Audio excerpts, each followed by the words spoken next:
We also tell you that the Ijaw Youth Council has expressed concern over the halting of federal allocations to Rivers State, describing it as politically motivated and aimed at destabilizing Governor Siminalayi Fubara's administration. Spokesman of the IYC, Ambassador Binebai Yerin Princewill, while addressing the issue in Bayelsa State, said the recent federal court ruling suspending funds to Rivers State harms the populace without just cause and weakens democratic principles. He warned that actions like these could lead to identity crisis, societal division, and increased marginalisation of the Ijaw people. The IYC has urged President Bola Tinubu to respond emphatically and swiftly to address these grievances, stressing the need to prevent further unrest within the Niger Delta region. And now to further discuss this, I'm joined by Bedford Berefa, spokesperson, Ijaw Youth Council. Thank you so much, Mr. Bedford, for joining us. Thank you very much for having me. Okay, so quickly, can you share with us in terms of your thoughts as regards the recent court ruling looking at the halt in federal allocations to Rivers State and how it would affect the Ijaw people? All right, first and foremost, we have to correct the impression. Rivers State is not a mono-ethnic society. Rivers State is a multidimensional ethnic society. It's not solely an Ijaw territory. So there are other ethnic nationalities. You have the Queres, we have the Ogonis, and we have, other, respectable ethnic nationalities in Rivers State. However, I have said time with that number that the Judiciary holds a very strategic position in maintaining peace and stability in society. They are seen as the hope of the common man. But whereas the Judiciary is now giving sway, to manipulated judgment, as it were, where justice in Nigeria is now being bought. It's like bribing the police on the highway. That is what justice system has been reduced to. And we call on the Judiciary to take strategic and very, very prominent step to ensure that this counter judgment and judgment that will affect the progress, the growth of society. They should think critically before making such judgment. And for us as the Ijaw Youth Council, that judgment does not hold water. Is against the the principles of justice. And I said time with that number that the Judicial Act may lead to anarchy in Rivers State, and that's not what we want as a people, as Ijaw people, as Niger Delta people.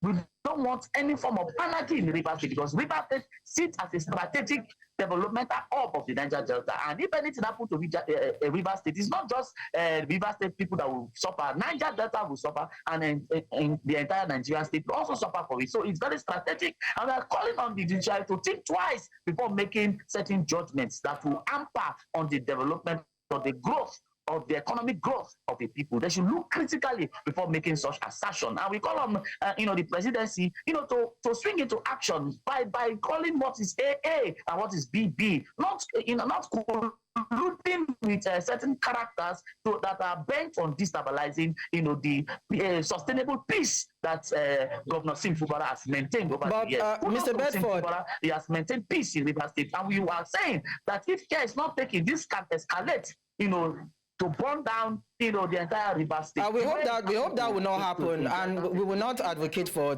that to happen in Rivers State, because of course what we want is peace and stability across the regions of the country. But then, looking at the facts presented on ground, Mr. Bedford, according to the judgments or the evidences on which that particular judgment was premised, it was said that the governor of the state presented a budget to a quorum that was not valid or recognized by law.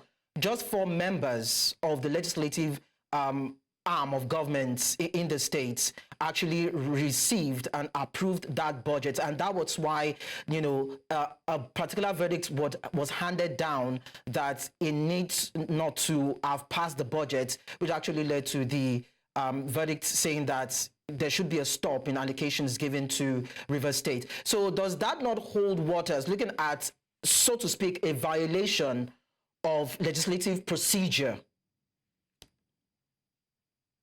All right, thank you very much for bringing that to my notice. It is history we witness in the progressive case of River State. To say that 27 members is no longer news. That 27 members of the House of Assembly in River State relinquish their seats by saying they are no longer members of PDP and they have transited to the All Progressive Party. And the law is very clear. The PDP constitution, the law of the land is very, very clear that once a particular party, an individual that is voted in by a particular party, a political party, denounce membership of that party, he no longer has the prerequisite, he does not have the locus to occupy that political position. And that is what has happened in Rivers State. 27 lawmakers, they decided to say now they are no longer members of the PDP, they are now members of APC. That automatically has made their seats vacant, and the seat was declared vacant. There were advocacies, even from the government, to now urge INEC to conduct elections. INEC never conducted elections within the stipulated time to replace those persons that are said they are no longer members of PDP. So what is